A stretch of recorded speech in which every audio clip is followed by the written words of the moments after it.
Yes, people, Gully Chris reactions back at it. I might do the collaboration thing with my gaming channel since this is video game related. Um, 7 video game discoveries from hell. Yeah, why not? Let's watch it. Odd Header. Been subscribed to Odd Header for a while. Matter of fact, again, I think this was recommended to me because as much as I love doing reactions, I gotta remember. Look at this way. Oh man. As much as I love doing reactions and I love music and dance and comedy skits, I am, I love video games, but sometimes in life, you know, life got in the way, work got in the way, and then there's so many games I wanted to play, but I wish I could be a queso. I ain't gonna lie. That dude is funny, but I don't think am I as funny as him? But I'm just funny on a different level though. You know what I'm saying? Uh by Dre and Snoop, Gin and Juice. Apricot flavor. This has been in the fridge for a while. Somebody gave this shit to me and I never tried it. Is that a fucking piece of hair? What the fuck? Whose long hair is that? Not mine. I cut my hair 3 years ago. Yeah, 3 years ago. Apricot flavor. I haven't done one of these in a while. A drink review. You know what I'm saying? Dre and Snoop, 5.9% alcohol by volume. Apricot flavor.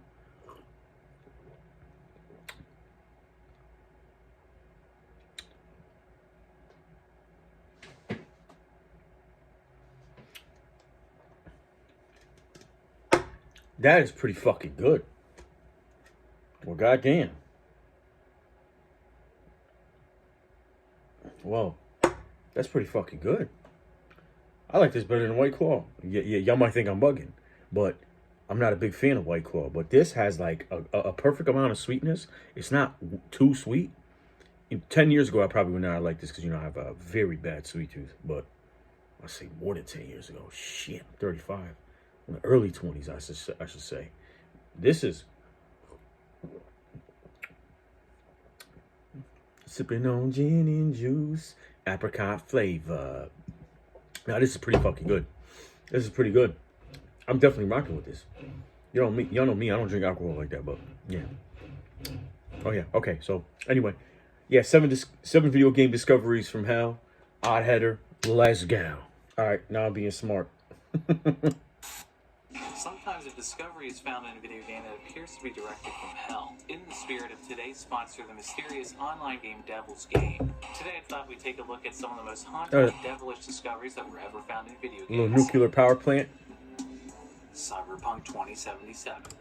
I know it's a nuclear power plant because, since I've been working at a chemical plant, like I've been like, well, a mini chemical plant. It's not like one of those big time, you know what I'm saying? But it's pretty cool to like work in a industrial, getting that feel of that shit. Crazy. Thanks to Robert Bertium for submitting this mystery on oddheader.com. Well, it was only a matter of time before Cyberpunk 2077 ended up on the channel, having been in development for nearly 10 years and released to some rather rocky results. Nevertheless, I still think it's a pretty cool game, mainly due to its large number of interesting mysteries and discoveries. For example, after beating the game, Robert decided to go to this building to room 301, which he noticed was visible in the background 2 missions earlier in the game, but didn't seem to have anything to do with the story. Robert noticed he could peek inside the room because the door was ajar, but was blocked from actually entering. Fortunately, Robert was able to no-click into the room and found inside what appeared to be deranged scribblings all over the walls. There appears to have been messages written from floor to ceiling by somebody who was possibly trapped inside, but it's mostly illegible and scribbled over completely, overlaid with one message, "I am not me." Well, it sounds like the person who did this doesn't know who did it either. There's not anything in the game that suggests what any of this is supposed to mean. Considering DLC was delayed and so much of this game still appears unfinished, we might not be finding out anytime soon. And with its rollercoaster development in mind and release unlike anything I've ever seen, I wouldn't be totally surprised if this was a cry for help. People Playground. Thanks for the people down below for submitting this through the Odd Header website and Discord. People Playground is a game where not really sure. The most I can say about People Playground is it's an incredibly disturbing game that showed up on Steam in 2019 where you can endlessly simulate all sorts of pain on these humanoid... whatever these are. But beyond that, the game has only managed to confuse its player base, mainly over what exactly its basic premise is, with theories ranging from an alien facility experimenting how to eradicate humans, to a PTSD fever dream to the vengeance of AI against humanity, or even it just being a game, stop looking at things so much. Even so, everyone... Okay. Sorry to pause it. The main apartment is room 302. So, Elaine is 301? What's her name, Elaine? God damn, why did I forget? I played Silent Hill 4, y'all. And I got all 4 endings. I really like that game. That shit took up a lot of fucking time, though. Jesus Christ. That shit, but, yeah. 301. Alright, well, I don't know if that's like a fucking, what do you call it? The Easter egg for Silent Hill, but, yeah, 302 was the number. Henry was locked in, so I was thinking that was a reference to Silent Hill 4, the room. Is confused about a number of unusual discoveries in the game, some of which were even outright removed, that seemingly confirm there's definitely more here than meets the eye. For example, in random spots hidden throughout the game can be heard extremely hellish audio in an otherwise musicless game, that very appropriately are each named in the game files Hell A through D. There was also once a radio hidden outside the boundaries of one of the maps that would play highly suspicious audio if you were to linger around it for a significant period of time, which was never solved and has since been removed from the game. Stranger yet, players could spawn a television in the game that at random times between midnight and 3 a.m. would display the words "Wake up, it is dawn," and then proceed to show some cryptic imagery, and ends with an ambiguous poem about death. Lastly, on one of the maps, by endlessly blasting a wall with explosives, one of the wall panels could eventually fall off, revealing its inner workings inside, which held a secret code among the pipes that ended up being a Discord invite code. On the Discord was a cipher that was base 64, that when converted to a PNG gave a QR code that provided an audio recording, which when viewed through a spectrogram had a blueprint on how to build a very elaborate and intricate gate shaper in the game, that once built with It's getting fucking louder, I feel like. Long hallway, which is unfortunately where the trail ends, leaving because I'm players fucking stuck screen in recording this isolated, shit? lonely environment. Ain't even a fucking Unfortunately, computer, given yo. the creators can't seem to make up their mind what should or shouldn't actually still be in the game, constantly patching and changing things to this day, it's unclear if we'll ever get a straight answer to any of this, which is unfortunate considering it would have been nice knowing if there was some sort of method to the madness to whatever this nightmarish horror from hell was supposed to be. BioShock Infinite. Shit. The BioShock series we've certainly explored as far back as my very first mystery video, where I looked at a mysterious lighthouse on a mountain that could be found if you no-clipped out of bounds in a random direction in one of the final sequences in the game. And thanks to Michael Arts through the Oddheader Discord, I now know that in addition to this environment, there are 2 more cut environments showcasing where more lighthouses would have appeared, including this space station that is eerily hiding this mysterious figure posing in a suit and a hat. A more mystifying discovery, however, was found regarding the mystery data mined from the game. In Infinite, the main character, Booker DeWitt, arrives in the flying city of Columbia, and is immediately accused by the police of being the city's foretold false shepherd, because of a mark on his hand. The false shepherd essentially being what the city has been told by their leader Comstock to be the devil. At a certain point in the adventure, the players provide a choice when approaching a ticket seller who slowly becomes more suspicious. Yeah, just a minute, friend. Who you can either pull a gun on or keep demanding tickets from, the latter of which prompts him to stab a knife through your hand.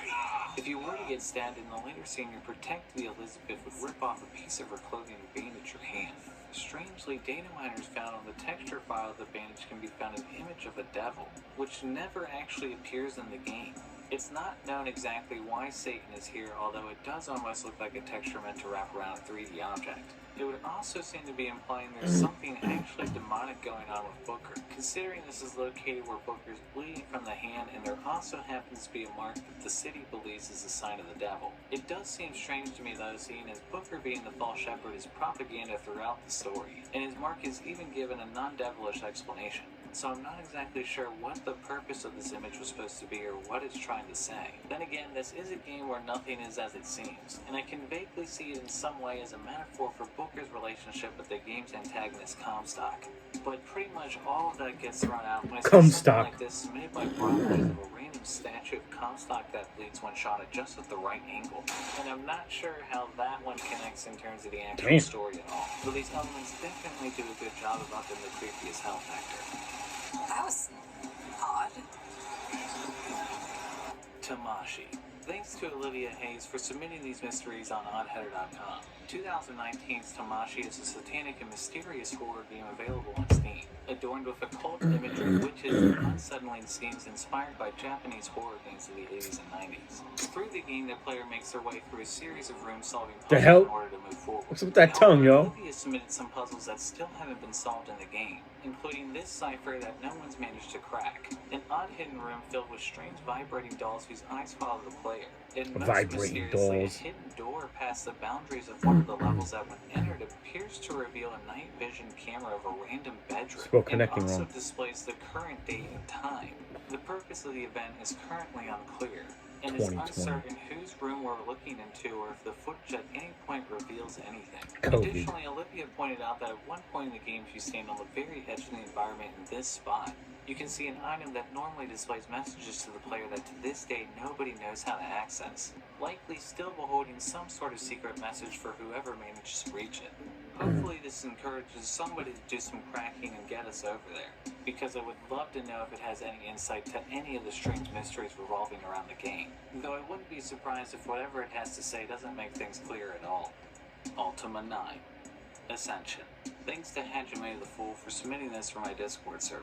Ultima 9 was the final installment of EA's highly popular RPG franchise of the 90s. Your player character, the Avatar, doesn't even have to journey to Britannia where the game takes place for this nightmarish discovery. As at the beginning of the game, the Avatar wakes up in a modern Put some clothes on, despite motherfucker. the game taking place in a medieval setting. And Hajime found as soon as the game begins, the player can walk the Avatar into the kitchen, and then randomly open and shut the freezer door 10 times. My god. Apparently the Avatar keeps his victims in the freezer. Well, that's nice to know. Just Cause 3. Thanks to the Plague Doctor, Hajime the Fool, and Sea Chameleon for submitting this to our header Discord. Just Cause.